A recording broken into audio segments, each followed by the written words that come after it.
How did therapy help you change your mindset? So I got diagnosed. I was down, depressed, windows drawn, doing nothing for 3 months straight. And it was my wife that was actually, because she had done a little bit of therapy, that was like, I'd never done therapy in my Yeah. life. And she was like, you should consider therapy. And I had the same response so many people do. I don't need it. What does that mean? It's too expensive. I don't have the time for it. And I fought it and I fought it and I fought it until it got so bad that I was just like, I'm willing to try anything. And I got in, and really all it was for me was a place to safely express myself. And I started doing video diaries around that same time, which is now sort of blossoming into potentially a documentary that I want to make about RP. But being able to express the feelings of it, like I cried more tears in those months than I have ever cried in my life. And I don't consider those bad tears. I think they were like things that it was a process that I had to go through. You have to, here's when you were saying the mental adaptation Yeah. or the mental aspect of disability. For me, it was human beings, and I'd argue Americans most of all, they project the future. They create a future for themselves. And, they call it the 5-year plan, the 10-year Yeah. plan. I feel like I had a 40-year plan.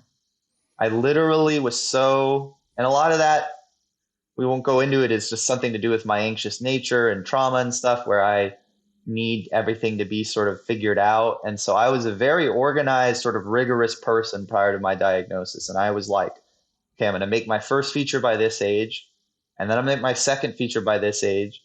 And it won't be as good, but I don't like, I studied directors' careers my whole life. I was like, I want to have a career. I don't want to just make one good film. So getting diagnosed was like, I forgot how I put it once when I was writing it in a diary, but it's like you're grieving a certain life that you might have had, and you still have life, and you are going to live a full life, and it's going to be different, but that projected life that you have is going to Yeah. change. I imagined that I was going to be an able-bodied person who's going to drive cars and going to see till the end of my day, see fully vision till the end of my days. And that person, that trajectory did change. And I needed to take time to say, that's not happening anymore. But this is sort of the beauty of it is, and this is what therapy gave me too, is mindfulness, being present. And with RP, I don't even have to tell you, Lance, I know you have to be very present. My buddy Andrew and I talk about this all the time, is when you have a degenerative condition, I, really unraveled for the first 6 months because somebody who's as intellectual and analytical and overthinking as I am, I would wake up every day and be like, oh, what modicum of vision did I lose today? And I would check, I have my hands up now. I would check how much peripheral vision I had lost. And I really was kind of, unraveling. And therapy gave me this place to grieve, express how my life was changing, and also be very present. And I read a lot of Buddhism at the time, and I was reading all into suffering and trying to get not be self-oriented, Okay. because just selfishness in general, it was such a big perspective change for me to have gratitude and let go of some of my workaholism, not ground myself in my identity as a filmmaker, ground myself as in my identity as a person. Because now I want to make movies And I want to believe that I can make movies if I'm fully blind or however my vision progresses, but I may not. I don't sit here and try to live into any projected image of the future.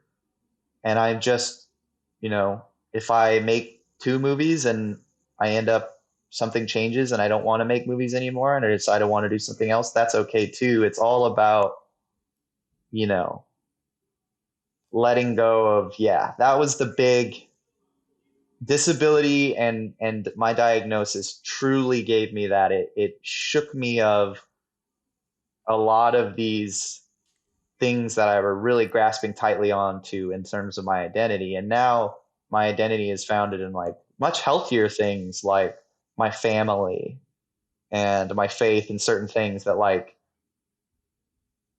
yeah, now, yeah, it was, I don't think I'm explaining myself No, very you well, are. but yeah, Yeah, I think being present is very hard to do if you're constantly worrying about the future, which is, pretty easy to do if you're someone who's legally blind or visually impaired, and